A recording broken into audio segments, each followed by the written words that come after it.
அவங்கள வந்து யார் வந்து யூஸ் பண்ணிக்கணும்னு நினைச்சாங்களோ அதை யூஸ் பண்ணிட்டு இதை ஒரு விஷயமா பேசினதே வந்து ஒரு பெரிய தேவையில்லாத ஒரு விஷயத்த வந்து இவங்க எல்லாரும் பெருசுபடுத்தின மாதிரி தான் நான் எடுத்துக்கிறேன். எல்லாத்துலேயும் மேடை ஏற்றுங்க, எனக்கு நீங்கள் அழைப்பு கொடுங்க, என்னை நீங்கள் எல்லா இடத்துக்கும் கூப்பிடுங்க அப்படின்னு நினைக்கிறதே ரொம்ப பெரிய ஆச்சரியமாக இருக்குது. எப்படி இப்படி நினைக்க முடியுது ஒருத்தராலன்னு சொல்லிட்டு. இது காது குத்து விழாவோ சொந்தக்காரங்களோட கல்யாண விழாவோ எல்லாம் இல்லை. நம்ம வந்து பேர் போடணும், என்ன கூப்பிடணும் அப்படின்னு கோச்சிக்கிற மாதிரி இருக்குது. இது பதவி இருக்கு இல்லை, நம்ம எதுக்காக வந்திருக்கோம்? மக்கள் வேலைக்காக வந்திருக்கோம், மக்களுக்கு சேவை செய்ய வந்திருக்கோம், மக்கள் பிரச்சனையை கையில் எடுக்க வந்திருக்கோம். ஸோ அந்த வேலையை நம்ம தொடர்ந்து பண்ணிகிட்டே இருந்தால் ஆட்டோமேட்டிக்காக அங்கீகாரம் வரும். வந்து ஒரு ஹேஷ்டாக் கிரியேட் பண்ணியிருக்காங்க, விஜய் யார் அஜித் அப்படின்னு சொல்லி. அவங்க அஜித்துக்கு சப்போர்ட்டிங்காக சில வேர்டிங்ஸ்லாம் போட்டிருக்காங்க. திமுக இணைஞ்சதுக்கு அப்புறம் விஜயை விமர்சிக்க அஜித்துங்கிற ஒரு ஆயுதத்தை எடுக்கிறாங்களா? இவன் யாரோ ஒருத்தன் வருவான்னு நினச்சி கூட பார்க்கலையே, ஒருத்தன் வந்துட்டானே, இனி நம்மளை தட்டி கேட்கவே யாரும் இல்லை அப்படின்னு ஒரு மிதப்பில் இருந்தாங்க தெரியுமா, ஒரு ஆணவத்தில் இருந்தாங்க தெரியுமா. அந்த டைமில் ஒரு டிவிக்கேன்னு ஒன்று வருது, தளபதி வராரு களத்துக்கு, அதுவும் மக்கள்கிட்ட இவ்வளோ செல்வாக்குள்ள ஒருத்தர் வரும்போது இவங்களால அதெல்லாம் டைஜஸ்ட் பண்ணிக்க முடியாமல் இப்போ எதை தின்னா பித்தம் தெளியும் திருந்துட்டு இருக்காங்க. டிஎம்கே ஐடி விங்கில் வந்து பெண்களை என்னமா நடத்துகிறாங்கன்றது வந்து அப்பட்டமாக எல்லாருக்குமே தெரியும். திமுக ஆபாச விங்கு தான் ஆன்லைனில் பேர்.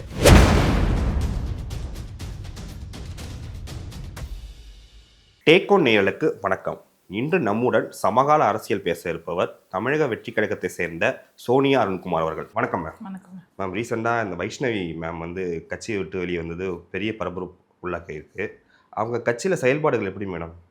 இல்லை, இந்த பெரிய பரபரப்பு உள்ளாகி இருக்குன்றதே எனக்கு அது ரொம்ப பெரிய ஆச்சரியமாக இருக்குது. இது ஒரு விஷயம்னு சொல்லிட்டு இது பெரிய பரபரப்பு, அப்புறம் எல்லாரும் போய் அதை பேட்டி எடுத்ததே எனக்கு ரொம்ப வியப்பாக இருந்தது. மீடியா வந்து எதை நோக்கி போயிட்டுருக்குன்ற கேள்வி தான். நானும் மீடியாவிலேருந்து வந்ததுனால எனக்கு அந்த ஒரு கேள்வி இருந்துகிட்டே இருந்து, இது ஒரு நியூஸ்ன்னு எப்படி நீங்கள் இதுக்கு பின்னாடி இப்படி போகணுமா, இந்த ஒரு செய்திக்கு பின்னாடி இப்படி எல்லாரும் போகணுமாங்கிற கேள்வி இருந்தது. பட் என்னென்னா, இப்போ அவங்களோட குற்றச்சாட்டு என்ன பெருசாக இருந்ததுன்னா, என்ன அங்கே கூப்பிடல, இங்கே கூப்பிடல, இதில் எனக்கு அனுமதி கொடுக்கல, அதில் எனக்கு அனுமதி கொடுக்கல அப்படிங்கிறது தான் பெரிய குற்றச்சாட்டாக இருந்தது. ஆனால் இப்போ வரைக்கும் நிகழ்ச்சிகள் ஒருங்கிணைச்சு நடத்தப்படுற நிகழ்ச்சிகள் எல்லாமே ஒன்று செயற்குழு பொதுக்குழு கூட்டமாக இருக்கும், இல்லை முதலாம் ஆண்டு கூட்டமாக இருக்கும், அப்புறம் இப்போ பூத் கமிட்டி மீட்டிங் நடந்தது. அது எல்லாத்துக்குமே வந்து அந்தந்த கூட்டத்துக்கு யார் யார் வரணுமோ அவங்களுக்கு தான் பாஸ் கொடுத்து வர வச்ச கூட்டம். இதில் என்ன கூப்பிடல, உன்னை கூப்பிடல நம்ம பேசிகிட்டே இருந்தோம்னா 1 கோடி தொண்டர்கள் இருக்காங்கன்னா 1 கோடி தொண்டர்களும் அது கூப்பிட முடியுமா? அதுக்கு வாய்ப்பே இல்லை இல்லையா. ஒரு இந்த கூட்டத்துக்கு இவங்க தான் வரணும்னா அவங்களுக்கு தான் பாஸ் கொடுக்க முடியும். ஒரு 8000 பேரை கூப்பிட்டா 8000 பேரை தான் நம்ம அழைக்க முடியும். அதுக்கு மேலே எல்லாரையும் அகாமடேட் பண்ண முடியாது. அப்போ இவங்கள மட்டும் கூப்பிட்டா அப்போ மற்றவங்களுக்கு என்ன அப்படின்ற ஒரு கொஷின் இருக்கும். ஸோ அந்த மாதிரி ஒரு எக்ஸ்பெக்ட் பண்ணுறதே வந்து ரொம்ப ஒரு சிறுபிள்ளைத்தனமாக தான் நான் பார்க்குறேன். ஏன்னா அவங்களுமே போட்டிருக்காங்க, இது வந்து பூத் கமிட்டி மாநாடு, எனக்கு வந்து அழைப்பு இல்லைன்றது அவங்க ஒரு பதிவு போடுறாங்க. அப்புறம் நான் வந்து ஒதுக்கப்பட்டேன்னா அவங்க போட்டுக்கிறாங்க. அப்போது பூத் கமிட்டி மீட்டிங்கில் வந்து யார் அங்கே வேலை பார்க்க போகிறாங்களோ அவங்களுக்கான ஒரு பயிற்சி பட்டறை தானே அது. அப்படி இருக்கும்போது நம்ம அதை எக்ஸ்பெக்ட் பண்ணுறதும் நம்மளே நம்ம ஹர்ட் பண்ணிக்கிறதும் அதுக்கு ரியாக்ட் பண்ணுறதும் வந்து நான் தான் சொல்கிறேன், மெச்சூரிட்டி இல்லாமல் இந்த மாதிரி முடிவை நோக்கி போயிட்டாங்க. இதை வந்து ஊடகங்கள் வந்து டிவிகேவோட மேலே இருக்க பயத்தில் திரும்ப இந்த மாதிரியான ஒரு போய் நரேட்டிவ்ஸ், அதாவது பெண்களுக்கு இங்கே முக்கியத்துவம் இல்லை, யங்ஸ்டர்ஸ்க்கு இல்லை. ஏன்னா டிவிகே பொறுத்த வரைக்கும் யங்ஸ்டர்ஸ்க்கும் விமனுக்கும் தான் அதிக இம்பார்ட்டன்ஸ் கொடுத்து அதை நோக்கி தான் இவங்களும் வராங்க. இளைஞர்களும் பெண்களும் தாவைக்கா நோக்கி வந்துட்டு இருக்காங்கன்றது எல்லாருக்குமே தெரிஞ்ச ஒரு விஷயம். இந்த ஒரு சின்ன விஷயத்தை வச்சுட்டு இதை பெருசாக பெருசுப்படுத்துறது எதை இவங்களுக்கு காட்டுது? இவங்களோட பயத்தை தான் நான் பார்க்குறேனே. ஏன்னா இது ஒரு ஃபேக் நரேட்டிவ் செட் பண்ணுறாங்க. விமனுக்கு அங்கே இம்பார்ட்டன்ஸ் இல்லை, இளைஞர்களுக்கு இம்பார்ட்டன்ஸ் இல்லை, யங்ஸ்டர்ஸ் எல்லாம் வந்து ஒதுக்குறாங்க அப்படிங்கிறது வந்து ஒரு ஃபேக் நரேட்டிவ் செட் பண்ணுற மாதிரி தான் நான் இதை எடுத்துக்கிட்டேன். இதுக்கு வந்து அவங்கள வந்து மீடியா எல்லாருமே யூஸ் பண்ணிக்கிட்டாங்க. இது யார் வந்து யூஸ் பண்ணிக்கணும்னு நினச்சாங்களோ அதை யூஸ் பண்ணிவிட்டு இதை ஒரு விஷயமா பேசினதே வந்து ஒரு பெரிய தேவையில்லாத ஒரு விஷயத்த வந்து இவங்க எல்லாம் பெருசுப்படுத்தின மாதிரி தான் நான் எடுத்துக்கேன். இல்லை மேடம், அவங்க அறிக்கையில் ஸ்பெசிஃபிக்காக என்ன சொல்கிறாங்கன்னா, ஒரு பெண்ணாக இருப்பதாலே இந்த அரசியலை ஒதுக்குறாங்க, உனக்கெல்லாம் எதுக்கு இந்த அரசியல் மாதிரி கட்சிக்காரங்க கேட்டதாக சொல்கிறாங்க, ஏன்னா மக்கள் பணி செய்ய விடாமல் தடுக்கிறாங்க. ஏன்னா இதெல்லாம் வந்து கவனிக்கப்பட வேண்டிய வார்த்தைகள் தானே. மக்கள் பணி எல்லாரும் தானே பண்ணிகிட்டு இருக்கோம். மக்கள் பணி ஃபீல்டில் வந்து பெண்கள் தான் அதிகமாக வேலை பார்த்துட்ருக்காங்க. ஃபீல்டில் போய் நின்று மக்கள்கிட்ட போய் ஒவ்வொரு வாட்டியும் ஒருங்கிணைக்கிறதுமாகட்டும், உறுப்பினர் சேர்க்கைகள் முதற்கொண்டு நிர்வாகிகள் பார்த்திங்கன்னா யார் இருக்காங்கன்னு பாருங்கள். ஒவ்வொரு மாவட்டத்துலேயும் இருக்கிற குழுவை எடுத்து பாருங்கள். அதில் பெண்கள் கண்டிப்பாக பங்கு இருக்கணும் அப்படிங்கிறத பார்த்து தாங்க எல்லாரோட நிர்வாகிகள் நாங்கள் அப்பாயிண்ட் பண்ணியிருக்காங்க. அப்படி இருக்கும்போது என்ன வருங்க, இது பண்ண விடலை அது பண்ண விடலைன்னு சொல்கிறது வந்து புதுசாக இருக்கேன்னா, அதுக்கு முன்னாடி இவங்க நிறைய ஆக்டிவிட்டீஸ் பண்ணியிருக்காங்க, கூப்பிட்டு பாராட்டியிருக்காங்க, இவங்களுக்கு எல்லாரும் ஒத்துழைப்பு கொடுத்தாங்கன்றது அவங்களே பல பதிவுகள் சொல்கிறாங்க. இப்போ சின்ன மிஸ்கம்யூனிகேஷன் ஆச்சா அது என்னெல்லாம் எனக்கு தெரியல. ஆனால் வந்து இவங்க அது ஒரு திரும்ப அதுக்குள்ளேயே போய் ஹர்ட் ஆகிட்டு அதையே பெருசுப்படுத்திக்கிட்ட மாதிரியும் எனக்கு ரொம்ப பெரிய ஆச்சரியமா இருந்தது. இந்த பூத் கமிட்டி மீட்டிங்க்கு என்ன கூப்பிடல, எனக்கு அழைப்பு இல்ல, என்ன பார்க்க முடியல. பூத் கமிட்டி மீட்டிங்க்கு யாருக்குமே அழைப்பு இல்ல. எவ்வளோ பேர் இங்க நிர்வாகிகள் இருக்காங்க. அவங்களுக்குமே அழைப்பு கிடையாது. அந்த மண்டலத்துல யாருக்கு அழைப்பு இருக்கோ அவங்க மட்டும் தான் அத கலந்துக்கிட்டாங்க. அந்த ஒரு விஷயத்த பிடிச்சிட்டு இது எல்லாத்தையும் கொண்டு வந்து இப்படி பேசுறதுங்கிறது வந்து நான் அதான் சொன்னேன். இன்னும் நெறைய அவங்க அரசியல் களத்துல பார்க்க வேண்டியது இன்னும் நெறைய இருக்குன்னு தான் நான் இல்ல நினைக்கிறேன். நீங்க நடத்தின பூத் கமிட்டி மாநாடு கோயம்புத்தூர்ல தான் நடந்தது. அவங்களும் கோவையை சேர்ந்த பெண் தான் நினைக்கிறேன். அந்த உரிமையில கேட்டிருக்கலாமோ? எவ்வளோ பேர் இருக்காங்க? அவங்க அடிப்படை உறுப்பினருங்க. அவங்க அடிப்படை உறுப்பினர் கோயம்புத்தூர்ல எத்தன அடிப்படை உறுப்பினர் இருப்பாங்க பெண்கள்? எல்லாரையும் கூப்பிட முடியுமா?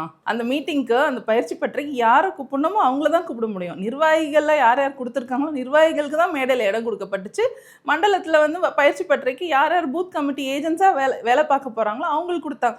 இது எதுலயுமே நம்ம இல்லாம நான் ஒரு கேடரா இருக்கேன். நான் கேடர் தான். ஆனா என்ன நீங்க எல்லாத்துலயும் மேடை ஏத்துங்க. எனக்கு நீங்க அழைப்பு குடுங்க. என்ன நீங்க எல்லா இடத்துக்கும் கூப்பிடுங்க அப்படின்னு நினைக்கிறதே ரொம்ப பெரிய ஆச்சரியமா இருக்கு. எப்படி இப்படி நினைக்க முடியுது ஒருத்தராலன்னு சொல்லிட்டு. இது காது குத்து விழாவோ, சொந்தக்காரங்களோட கல்யாண விழாவோலாம் இல்ல. நம்ம வந்து பேர் போடணும், என்ன கூப்பிடணும் அப்படின்னு கோச்சிக்கிற மாதிரி இருக்கு. இது வந்து மக்கள் சேவை பண்றதுக்கான ஒரு தளம். இதுல வந்து இவங்க கூப்பிடுறாங்க, அவங்க கூப்பிடுறாங்களே இது நம்மளோட கடமை. அடிப்படை கடமை என்ன? நம்ம மக்களுக்காக சேவை செய்ய வந்திருக்கோம். அப்ப அந்த வேலையை நம்ம யார் இருந்தாலும் இல்லாட்டியும் அந்த ஒர்க் நம்ம பண்ணிட்டே தான் இருக்க போறோம். எப்போ அங்கீகாரம் கிடைக்கணுமோ அந்த அங்கீகாரம் கண்டிப்பா நம்மள தேடி வரும். தவறாம இருக்க போறதில்ல. ஏன்னா 20 இயர்ஸா பல விமன் கேடர்ஸ் வந்து இங்க ஒர்க் பண்ணிட்டு தான் இருந்திருக்காங்க ஃபீல்ட்ல. அரசியலுக்கு வருவோம், வரமாட்டோம், எந்த மைண்ட்லயுமே இல்லாம விஎம்ஏல இருக்கோம். தளபதி இதை சொல்லியிருக்காரு, பிளட் டொனேஷன் பண்ணுமா, அதை போய் பண்ணுவாங்க. ஒரு ஈவினிங் டியூஷன் எடுக்கணுமா பிள்ளைங்களுக்கு போய் எடுப்பாங்க. வேற என்னென்ன பண்ணணும், அந்தந்த அவங்கவுங்க இருக்க இடத்துல இருந்து அவங்க என்ன பண்ணுமோ அரசியல் வரும்னு தெரியாமையே பல பேர் ஃபீல்டில் ஒர்க் பண்ணியிருக்காங்க. அப்போ அவங்களாம் அங்கீகாரத்துக்காக ஒர்க் பண்ணாங்க நம்ம எடுத்துக்க முடியுமா? அப்போ எத்தனை வருஷம் உழைப்பு இருக்குது. அப்போ நம்ம இப்போ வந்துட்டு இப்போ ரீசெண்டாக ஜாயின் பண்ணிவிட்டு உடனே வந்து எனக்கு இது கொடுக்கல, அது கொடுக்கல, என்ன கூப்பிடல, அது பண்ணல அப்படிங்கிறது வந்து என்னால் அதை புரிஞ்சிக்கவே முடியல. அப்போ அவங்களுக்கு வந்து இங்கே என்ன நடந்துகிட்டு இருக்குன்ற ரியாலிட்டியே புரியாமல் அவங்க இந்த மாதிரி பேசுகிறாங்கன்னு தான் நான் எடுத்துக்கிட்டேன். இல்ல அவங்க என்ன சொல்ல வராங்கன்னா, எனக்கு மக்கள் பணி செய்றப்ப ஒரு போஸ்டிங் கிடைச்சா எனக்கு இன்னும் எளிமையா முறையில நான் பண்ணுவேன். அப்படிங்கிற மாரி சொல்றாங்க. அது ஒரு ஓகே தானே அந்த ஸ்டேட்மெண்ட்? எல்லாருக்குமே தானேங்க தோணும் வேணும் வேணும்னு. ஆனால் யாருக்கு கொடுக்கணுன்றத பார்த்து தானே கொடுக்க முடியும். இவங்களுக்கு முன்னாடி எவ்வளோ சீனியர்ஸ் இருப்பாங்க. கோவையில் அவங்க இருக்காங்கன்னா, கோவையில் இதுக்கு முன்னாடி ரசிகர் மன்றமா இருந்த காலத்துலேருந்து எவ்வளோ பேர் இருந்திருப்பாங்க. அவங்க எல்லாருக்குமே பதவி கொடுத்துட்டாங்களா? இல்லைல்ல. அதுக்கப்புறம் விஎம்ஐ ஆகி எத்தனை வருஷம் ஆச்சு? விஎம்ஐல எவ்வளோ பேர் வேலை பார்த்துட்டு இருந்திருப்பாங்க, பெண்கள், ஆண்கள் எல்லாம். அவங்க எல்லாருக்குமே பதவி கொடுக்கப்பட்டுச்சா? சரி, இப்போ கொடுத்துருக்க பதவியும் எத்தனை வருஷத்துக்கு? குறிப்பிட்ட இத்தனை வருஷத்துக்குன்னு தான் இருக்குது. யாருக்குமே நிரந்தரமே கிடையாது. தலைவரை தவிர எந்த போஸ்டிங்கும் நிரந்தரம் கிடையாது. இப்போ இதெல்லாம் ஒரு விஷயம்னு பதவி இருக்குது இல்லை. நம்ம எதுக்காக வந்திருக்கோம்? மக்கள் வேலைக்காக வந்திருக்கோம். மக்களுக்கு சேவை செய்ய வந்திருக்கோம். மக்கள் பிரச்சனையை கையில் எடுக்க வந்திருக்கோம். ஸோ அந்த வேலையை நம்ம தொடர்ந்து பண்ணிகிட்டே இருந்தால் ஆட்டோமேட்டிக்காக அங்கீகாரம் வரும். நம்ம ஆன்லைனில் இருக்க அங்கீகாரத்தை வச்சுக்கிட்டு நான் வந்து பெரிய ஆள், நான் ப்ராப்ளம், எனக்கு இங்கேயும் இல்லை அப்படின்னு நினைக்கிறது வந்து ரொம்ப சிறுபிள்ளைத்தனமாக இருக்குது. ஏன்னா சினிமா பேக்ரவுண்ட்லேருந்து தளபதி கூட பல வருஷம் ட்ராவல் பண்ணவங்க, தளபதிக்கு நல்லா தெரிஞ்சவங்களுக்கே இங்கே எந்த போஸ்டிங்கும் கொடுத்தது கிடையாது.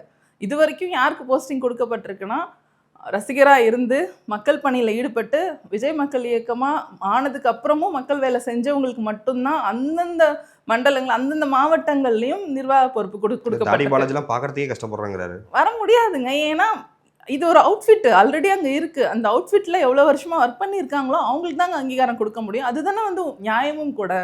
நம்ம வந்து ஆன்லைனில் ப்ராப்ளமாக இருக்கும், சினிமாவில் நடிக்கிறோம், ஒரு நாடகத்தில் நடிக்கிறோம், இல்லை ஒரு ட்விட்டரில் வந்து ப்ராப்ளமாக இருக்கும், இல்லைன்னா இன்ஸ்டாகிராமில் ப்ராப்ளமாக இருக்கும், நான் யூடியூப்பில் எவ்வளோ பெரிய ஆள் தெரியுமா? அதெல்லாம் இங்கே எடுபடாது. மக்கள்கிட்ட என்ன வேலை பார்த்துருக்கோங்கிறது மட்டும்தான் பார்த்து தான் கொடுத்துருக்காங்க. உங்க கட்சி நிர்வாகிகள்ட்டலாம் கேட்குறப்ப அவங்க அந்த பெண்மணி வந்து தன்னை முன்னிலைப்படுத்துறதா குறியா இருக்காங்க அப்படிங்கிற மாதிரி சொல்றாங்க. அது உண்மையா? வீடியோ பார்த்துட்டு அதை சொல்கிறாங்க, அது அவங்க கருத்து. ஆனால் நான் வந்து என் பர்சனலாக நான் என்ன நினச்சேன்னா, ஒரு பெண் வந்து தன்னை வந்து முன்னிறுத்திக்கிறதுல எனக்கு அதில் வந்து நான் வந்து தவறு அப்படின்னு நான் எடுத்துக்கலாம். ஏன்னா நான் அதை பார்த்து சந்தோஷத்தை படுத்துறேன். அது பண்ணும்போது சைமல்டேனியஸாக கட்சிக்கான வேலையும் மக்களுக்கான வேலையும் அவங்க பார்த்துருந்தாங்கன்னா இந்த பிரச்சனையே வந்திருக்காது. அதுதான் நமக்கு முக்கியம் அப்படின்னு நினச்சிருந்தாங்கன்னா நமக்கு இந்த பிரச்சனை கிடையாது. மக்கள் வேலை நம்ம செய்வோம். எந்த அங்கீகாரம் இருக்குது, அங்கீகாரம் இல்லை, இவங்க பாராட்டுறாங்க, பாராட்டல, எனக்கு இது கொடுக்குறாங்க, இது கொடுக்கல, அதெல்லாம் இல்லை. நம்ம எதுக்காக இங்கே வந்திருக்கோம்? 2026 வந்து நம்ம வந்து இங்கே ஒரு மாற்றத்தை கொண்டு வரணும், நாங்கள் மக்களுக்கு வேலை செய்யணும், மக்களுக்கு ஏதாவது ஒரு நல்லது பண்ணணும் தான் ஒருத்தர் வராரு காலத்துக்கு. அப்போ அவருக்கு என்ன நம்மளால் கான்ட்ரிபியூஷன் கொடுக்க முடியும்? இதை எனக்கான அங்கீகாரம், நான் இங்கே செல்ஃப் க்ரோத் ஆகணும், நான் இங்கே முன்னேறணும், இல்லை எனக்கு இந்த ஒரு பொறுப்பு வரணும், அந்த பொறுப்பு வரணும், அதெல்லாம் இங்கே எடுப்படாது. அல்டிமேட் கோல் என்ன? 2026ல நம்ம ஒரு ஆட்சிக்கு வரணும், அதுக்கு என்ன வேலை பண்ணணும், மக்கள்கிட்ட கொண்டு போய் தாவேக்காவை போய் சேர்க்கறது. இந்த மாதிரி ஒர்க் நம்ம தொடர்ந்து பண்ணோம்னு வச்சுக்கோங்களேன், எந்த எதிர்பார்ப்பும் இல்லாம அதுதான் ரொம்ப சாட்டிஸ்ஃபைடா இருக்கும்னு நான் நினைக்கிறேன். ஆனா நான் வந்து ஆன்லைன்ல பிரபலமா இருக்கேன், நான் ஃபேஸ்புக்ல பிரபலமா இருக்கேன், யூடியூப்ல பிரபலமா இருக்கேன், ஆனா கட்சியிலயும் எனக்கு வேணும் அப்படின்னு நினைக்கிறது வந்து வேற எந்த கட்சியில வேணா நடக்கலாம். ஆனா தாவேக்கால நடக்கிறதுக்கு வாய்ப்பே இல்லை. இங்க வந்து உழைக்கிறவங்களுக்கு தான் அங்கீகாரம். எத்தனை வருஷமா அது களத்துல போஸ்ட் ஒட்டி மக்கள் சேவை பண்ணவங்களுக்கு, தளபதிக்காக நின்னவங்களுக்கு, அரசியலுக்கு வருவோம் வரமாட்டோம் எந்த எதிர்பார்ப்பும் பிரதிபலனும் இல்லாம ஒரு அன்பை காட்டியிருக்காங்கல்ல இத்தனை வருஷம். அப்ப அவங்களுக்கு தான் நம்ம முக்கியத்துவம் கொடுக்க முடியும். இன்னைக்கு வந்துட்டோம், கட்சி தொடங்கிட்டோம், இவங்களுக்கு இந்த ப்ராப்ளமா இருக்காங்க, இவங்க இவ்வளோ இவ்வளோ பேக்ரவுண்டோட இருக்காங்கன்றதெல்லாம் வந்து தளபதி நினச்சி அது யோசிக்க கூட கிடையாது. அவர் அவர் முதல்லேருந்து டே ஒன்லேருந்தே என்ன சொல்லிட்டு இருக்கார், எல்லாரையுமே நம்ம வந்து நம்ம கிட்ட இருந்தவங்க தான் நமக்கு வேணும், நமக்கு வெளியிலேருந்து வந்தவங்க பற்றிலாம் அப்புறம் யோசிக்கலாம். இப்போ தான் ரீசெண்டாக ஒரு 2 மீட்டிங்கில் தான் வந்து பொதுச் செயலாளர் வந்து அதுவும் ஒரு பெர்மிஷன் கேட்குற துணியில் சொல்கிறாரு அவங்களோட கேடர்ஸ் கிட்ட. நம்ம வந்து இது வரைக்கும் நமக்குள்ளே எல்லாமே போஸ்டிங்லாம் போட்டிருக்கோம், இனிமே கொஞ்சம் வெளியிலேருந்து வரவங்களுக்கு கொஞ்சம் வாய்ப்பு கொடுக்கலாம் அப்படிங்கிறத வந்து முடிவு பண்ணிட்டு சொல்லலை. எல்லாருக்கிட்டையும் பெர்மிஷனாக கேட்குற மாதிரி ஒரு எல்லார்ட்டையும் சொல்லிட்டு அதுக்கப்புறம் தான் பண்ணுறாங்க. சமீபத்தில் வந்து திவ்யா சத்யராஜ் அவர்கள், அதாவது சத்யராஜோட மகள் அவர்கள் வந்து ட்விட்டர் வந்து ஒரு ஹேஷ்டாக் கிரியேட் பண்ணியிருக்காங்க, விஜய் யார் அஜித் அப்படின்னு சொல்லி. அவங்க அஜித்துக்கு சப்போர்ட்டிங்காக சில வேர்டிங்ஸ்லாம் போட்டிருக்காங்க. பெண்ணியம் பேசுகிறதுலையும் சரி, சமூக வலைத்தளத்தில் கண்ணியமாக நடக்கிறதுலையும் சரி, தன்னோட மனைவியை அதிகம் நேசிக்கிறதுலையும் சரி, ஒரு ட்ரூ லீடர் அஜித் தான் அப்படிங்கிற மாதிரி சொல்கிறாங்க. இது திமுக இணைஞ்சதுக்கு அப்புறம் விஜயை விமர்சிக்க அஜித்துங்கிற ஒரு ஆயுதத்தை எடுக்கிறாங்களா? இல்லை, அதுதான் எதை தின்னா பித்தம் தெளியும்னு வந்து திமுக மொத்தமுமே, திமுக கும்பல் எல்லாமே எப்படி இருக்காங்கன்னா, என்ன பண்ணால் பித்தம் தெளியும், அதான் தளபதி இவன் யாரோ ஒருத்தன் வருவான்னு நினச்சி கூட பார்க்கலையே, ஒருத்தன் வந்துட்டானே, நம்ம என்ன பண்ணுறது, நமக்கு யாருமே வரமாட்டாங்க, நமக்கு அகெயின்ஸ்டாக நம்ம மட்டும்தான் இங்கே இருக்க போகிறோம், இனி நம்மளை தட்டி கேட்கவே யாரும் இல்லை அப்படின்னு ஒரு மிதப்பில் இருந்தாங்க தெரியுமா, ஒரு ஆணவத்தில் இருந்தாங்க தெரியுமா. அந்த டைமில் ஒரு டிவிக்கேன்னு ஒன்று வருது, தளபதி வராரு களத்துக்கு, அதுவும் மக்கள்கிட்ட இவ்வளோ செல்வாக்குள்ள ஒருத்தர் வரும்போது இவங்களால அதெல்லாம் டைஜஸ்ட் பண்ணிக்க முடியாமல் இப்போ எதை தின்னா பித்தம் தெளியும் தெரிஞ்சிட்டு இருக்காங்க. அதோட ஒரு பிரதிபலிப்பு தான் நான் இதை பார்க்குறேன். அதுவும் திவ்யா சத்யராஜ் இவங்க ஒரு டிஎம்கேவோட ஐடி விங்கில் ஒரு பொறுப்பில் இருக்காங்க, மாநில அளவில் ஒரு பொறுப்பில் இருக்காங்க. ஸோ டிஎம்கே ஐடி விங்கில் வந்து பெண்களை என்னமா நடத்துகிறாங்கன்றது வந்து அப்பட்டமாக எல்லாருக்குமே தெரியும். ஆன்லைனில் வந்து டிஎம்கே ஐடி விங் வந்து எல்லாரும் சொல்கிறதே வந்து ஆபாச விங்குன்னு தான் சொல்கிறாங்க, ஐடி விங்குன்னு கூட சொல்கிறது கிடையாது திமுகவை. திமுக ஆபாச விங்கு தான் ஆன்லைனில் பேர். அப்படி ஒரு ஆபாச விங்கில் நம்ம இருந்துக்கிட்டு நம்ம வந்து டிவிகேவை, தளபதியை ஏதோ ஒன்று பேசணுமேன்னு பேசுகிறது வந்து மக்கள் பார்த்துட்டு தான் இருக்காங்க. மக்களுக்கு எல்லாருக்குமே தெரியும் என்ன நடந்துக்கிட்டு இருக்குன்றது. இதே திமுக ஐடி விங் வந்து பிடிஆர் இருக்கும்போது வந்து எப்படி இருந்தது, பிடிஆர் இருக்கும்போது அதுக்கப்புறம் எப்படி இருந்தது வந்து எல்லாருக்குமே தெரியும். ஜேர்னலிஸ்ட் ஆகட்டும், சமூக செயற்பாட்டாளர்கள்ட்டும், அப்படி ஒரு ஐடி விங்கில் நீங்கள் வந்துட்டு ஒரு பெண்ணாக இருந்துட்டு அதை சரி பண்ணணும், அதை ஒழுங்குமுறைப்படுத்தணும், அதில் தான் நீங்கள் கவனம் செலுத்துனீங்கன்னா அவங்க ஜாயின் பண்ணும்போது நான் கூட ரிக்வஸ்ட்டாக இனிமேலாவது இது திருந்துவாங்களா திமுக ஐடி விங்க, அப்படி திமுக ஆபாச விங்க இனிமேலாவது திருந்துமா, அப்படிதான் நான் பெரிய குற்றச்சாட்டு வச்சிருக்கீங்க ஆபாச விங்கன்னு. பெரிய நான் வைக்கலங்க, மக்களே அங்கே வச்சுட்டு தான் இருக்காங்க, ஊர் உலகத்துக்கே தெரியும். இது நான் சொல்கிறது கிடையாது, ஊர் உலகமே சொல்லிக்கிட்டு இருக்கு. ஸோ அப்படி ஒரு ஐடி விங்கில் இருந்துட்டு பெண்களோட மரியாதை, இவங்க இப்படி பேசுகிறாங்க அவங்க அப்படி பேசுகிறாங்க சொல்கிறதே வந்து ஒரு பெரிய வேடிக்கையான விஷயம். இதில் என்னென்னா நான் ஏற்கனவே பல பேட்டிகளில் சொல்கிறது, டிவிகேல இப்போது விஜய் ஃபேன்ஸ் இல்லை அஜித் ஃபேன்ஸ் யாரோ ஏதோ ஒன்று பண்ணுறான்னு வச்சுக்கோங்களேன், ஆனால் திமுகவில் அஃபிஷியல் ஸ்போக்ஸ் பர்சன் எப்படி இருக்காங்க, அது உங்களால் தட்டி கேட்க முடியுமா? ஒரு விமனோட எவ்வளோ நேம் வச்சு எவ்வளோ கொச்சப்படுத்தி ஒரு ஸ்டேஜில் ஏறி பேசுகிறாங்க, எத்தனை பேர் பேசுகிறாங்க. இப்போ பெண் பேச்சாளர்லாம் சிவாஜி கிருஷ்ணமூர்த்தி மாதிரியே பேச ஆரம்பிக்கிறாங்க. அப்படி அந்த ஸ்டேஜில் வந்து எம்பி முதற்கொண்டு எல்லாரும் இருக்காங்க, பல பெண் நிர்வாகிகள் இருக்காங்க, பெண் நிர்வாகி கேவலமாக பேசுகிறாங்க. உங்கள் பெண் நிர்வாகிகளாக இருக்கக்கூடிய பலர் வந்து யூடியூப் சேனல்ஸில் ஆபாசமாக பேசியிருக்காங்க. ஈவன் ஆப்போசிஷன் லீடரே நீங்கள்லாம் கேவலமாக பேசிகிட்டு இருக்கீங்க. அங்கீகரிக்கப்பட்டவங்க, கட்சியால் அங்கீகரிக்கப்பட்ட பேச்சாளர்கள் வந்து இந்த மாதிரி பேசுகிறத வந்து நீங்கள் தட்டி கேட்கல, நிறுத்தலை. அப்படி ஒரு கட்சியில் நீங்கள் இருந்துட்டு வந்து மற்ற கட்சியோ மற்ற யாரையோ நீங்கள் சுட்டி காட்டுறதுக்கு உங்களுக்கு ஏதாவது தார்மீக பொறுப்பு இருக்கா? இல்லை, எதுவுமே கிடையாது உங்களுக்கு. நீங்கள் அதை ஃபஸ்ட்டு சரி பண்ணுங்க. இப்போ நீங்கள் வந்திருக்கீங்க, ஒரு பெண்ணாக வந்திருக்கீங்க, ஒரு நியூட்ரிஷனிஸ்ட்டு, உங்களை எல்லாருக்கும் தெரியும், ஒரு பிரபலமான நடிகரோட பெண் அப்படின்னும் போது நீங்கள் அதுவும் பெரியாரெல்லாம் தூக்கி பிடிச்ச ஒருத்தரோட பெண் அவங்க. அப்படி இருக்கும்போது ஒரு கட்சிக்குள்ளே வரீங்கன்னா நான்லாம் சந்தோஷப்பட்டேன். ஓகே, ஒரு கட்சியை இனிமேலாவது இவங்கெல்லாம் திருந்துறதுக்கு வாய்ப்பு இருக்குமா நினச்சேன். அதை பாருங்கள் ஃபஸ்ட்டு நீங்கள், அதுக்கப்புறம் மற்றவங்களை பற்றி பேசலாம் அப்படிங்கிறத நான் அவங்களுக்கு தாழ்மையாக சொல்லுவேன். அவங்க வந்து விஜய் விமர்சிக்கிறத கட்சிக்கே வந்த மாதிரி இருக்குது. ஏன்னா இதுக்கு முன்னாடி உதயநிதியும் விஜயும் கம்பேர் பண்ணி ஒன்று பேசியிருந்தாங்க. எங்கள் தலைவர் வந்து தனி விமானம் வச்சு போகிறவரில், நடிகையோட கல்யாணத்துக்கு போகிறவரில், இவர் எமர்ஜிங் லீடர், டெடிகேஷன் லீடர் இருக்க மாதிரிலாம் சொல்லியிருந்தாங்க. அந்த வீடியோ பார்த்தீங்களா? அதுக்கு பார்த்தேன். அவங்களுக்கு அதான் சொல்கிறேனே, இவங்களாம் வந்து இப்போது அட்டென்ஷன் சீக்கிங்க்கு இதெல்லாம் பேசினாதான் இவங்களுக்கு வந்து யாரையோ திருப்திப்படுத்துகிறாங்கன்னு அர்த்தம். அவங்கள திருப்திப்படுத்துறதுக்காக வந்து இந்த டாபிக் பேசணும். இப்போது இவங்க இத்தனை வருஷம் அஜித்தையோ மற்ற யாரையுமே இவங்க தூக்கி பிடிக்காதவங்க என்ன திடீர்னு இப்போ வந்து நீங்கள் புதுசாக ஏதோ பண்ணுறாங்களே, என்ன இவங்க இப்படி ஏதோ ஒரு குரலி வித்தை காட்டுறாங்களே, அப்படி தான் நான் வேடிக்கையாக பார்த்துட்ருக்கேன். இத்தனை வருஷம் நீங்கள் இதெல்லாம் பண்ணியிருந்தீங்கன்னா ஓகே, எங்களுக்கு வந்து புரிஞ்சுக்க, எப்பயுமே இவங்க இப்படி தான் இருக்காங்க, இதில் ஒன்றும் புதுசு இல்லையே அப்படின்னு இருக்கும்.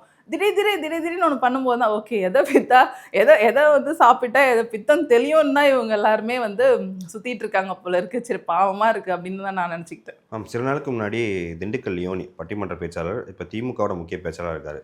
அவர் வந்து எனக்கு டிவிக்கேன்னு சொல்கிறப்பெல்லாம் டிவிக்கே அந்த மாதிரி ஒரு சிம்பிளில் சொல்கிறாரு. அது நெகட்டிவாக சொல்கிறாரா இல்லை உங்களை கலாய்க்கிறதுக்காக சொல்கிறாரா? அதை ஆமாம், அவங்க கலாச்சாரம் வந்து அது அப்படியாவது மனசை திருப்திப்படுத்திக்கணுன்றது தான் அவங்களுக்கு இப்போ இருக்க ஒரே நிலைமைன்னு நினைக்கிறேன். ஏன்னா ரியல் ஆப்போசிஷன் யாருன்றது வந்து இவங்க டிவிக்கே பற்றி டெய்லி எல்லா மேடையிலையும் போய் இவங்க ஒப்பாரி வைக்கிறதும் புலம்புறதும் பார்க்கும்போது வந்து இங்கே ரியல் ஆப்போசிஷன் இவங்களுக்கு யாருங்கிறது வந்து ஆல்ரெடி தெரிஞ்சிருச்சு. ஏன்னா தளபதி வந்து இது வந்து டிவிக்கே வர்சஸ் டிஎம்கே நான் நீங்கள் அனௌன்ஸ் பண்ணாரா, சொன்னதுலேருந்தா என்னன்னு தெரியல, இவங்க எல்லாருமே எல்லா மேடையிலையும் போய் டிவிக்கேன்னு ரொம்ப கதறிட்டு இருக்காங்க. சொன்ன மாதிரி உண்மையிலே எதிர்க்கட்சி ஆயிட்டாரு விஜய் அவர்கள். ஆமாம், இப்போதைக்கு ரியல் ஆப்போசிஷன் பார்த்தீங்கன்னா டிவிக்கே தான். ஏன்னா இவங்க எல்லா ஸ்டேஜ்லையும் போய் டிவிக்கேன்னு இப்படி கதறதை பார்க்கும்போது வந்து எங்களுக்கு ரொம்ப சந்தோஷமாக இருக்குது. இவங்க தொடர்ந்து கதறட்டும், இன்னும் ஒரு வருஷத்துக்கு இன்னும் அதிகமாக கதற வேண்டியதுதான் இருக்குன்றதான் இதோட ஒரு பெரிய வெளிப்பாடாக நான் பார்க்க வேண்டியதாக இருக்குது. இவங்களுக்கு பல ஆண்டு எளியும் புலையுமா இருந்த கட்சிகளை கூட இவங்க மறந்துட்டாங்க. அந்த கட்சிகளை பற்றி கூட இவங்க ஸ்டேஜில் பேசுறது கிடையாது. இப்போ முழுக்க இவங்களோட எல்லா நோக்கமும் என்னன்னா, பயமும் நோக்கமும் இவங்க டுவர்ட்ஸ் யார் மேலே இருக்குன்னா தாவேக்கா மேலேயும் தளபதி மேலே மட்டும்தான் இருக்கு. ஏன்னா அவ்வளோ பயந்து போயிருக்காங்கன்றதான் நம்ம இதுலேருந்து பார்க்க வேண்டியது இருக்குது.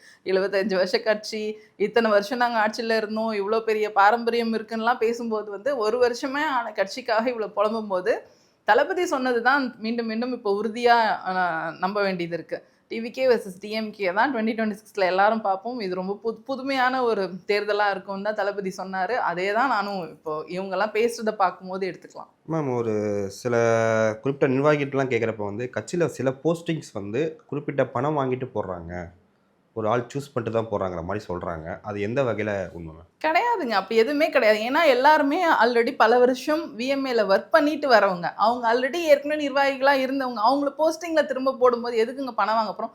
எதுவுமே ஆதாரம் இல்லாமல் நம்ம பேசவே முடியாது. யாராவது ஒருத்தராக ஏதாவது ஆதாரத்தை கொடுத்துருக்காங்களா? ஆதாரம் இல்லாமல் போகிற போக்கில் இப்படியாமே அப்படியாமே அதுவாமே இதுவாமேன்னு சொல்கிறது வந்து டிவிக்கேக்கு அதிகமாக இருக்குது. மற்ற கட்சியில் கூட பார்த்தீங்கன்னா எதுவுமே வெளியில் உண்மையாக நடக்கிற ஒரு பப்ளிக் இஷ்யூஸ் கூட வெளியில் யாரும் பேசுகிறதே கிடையாது. ஆனால் டிவிக்கே பொறுத்த வரைக்கும் இப்போ கன் இஷ்யூ ஆகட்டும், இப்போ வைஷ்ணவ் இஷ்யூ ஆகட்டும், இப்போ நீங்கள் சொல்கிற இந்த விஷயம் ஆகட்டும், எதுக்குமே ஒரு உருப்படியான ஆதாரம் கிடையாது, எதுவுமே உண்மை கிடையாது. எத்தனை ஃபேக் நரேட்டிவ்ஸ் மாநாடு நடந்த காலத்துலேருந்து, மாநாடு நடந்த அன்னையிலேருந்து எவ்வளோ ஃபேக் நியூஸ் பார்த்தோம். அது ஒவ்வொரு வாட்டியும் தொடருதா இல்லையா? எந்த ஈவெண்ட் டிவிக்கே தொடர்பான எந்த ஈவெண்ட் நடந்தாலும் அன்னைக்கு ஒரு 100 ஃபேக் நியூஸ் இருக்கும், ஃபேக் நரேட்டிவ்ஸ் இருக்கும். வந்து ஒப்பாரி வச்சுட்டு போவாங்க, ஒவ்வொருத்தராக வருவாங்க. இப்போ வந்துட்டு இருக்காங்களா ஸ்டேஜில் ஒவ்வொருத்தரா, டிஎம்கேலேருந்து ஒவ்வொருத்தரா வந்து ஸ்டேஜில் ஒப்பாரி வைக்கிற மாதிரி ஆன்லைன்லேருந்து வந்து ஒப்பாரி வச்சுட்டு போவாங்க.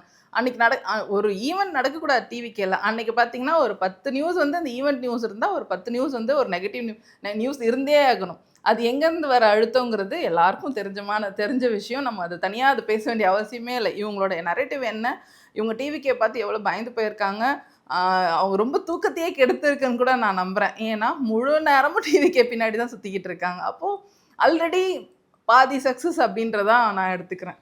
ஒரு பெரும் மாற்றத்துக்கு ஒரு முயற்சி எடுத்திருக்கீங்க. உங்கள் எண்ணங்கள் எல்லாம் நிறைவேற இறைவனை வேண்டுகிறேன். இது வரைக்கும் நாங்கள் கேட்ட கேள்விக்கு பொறுமையாக பதிலளிச்சவங்களுக்கு மிக்க நன்றி. தேங்க்யூங்க.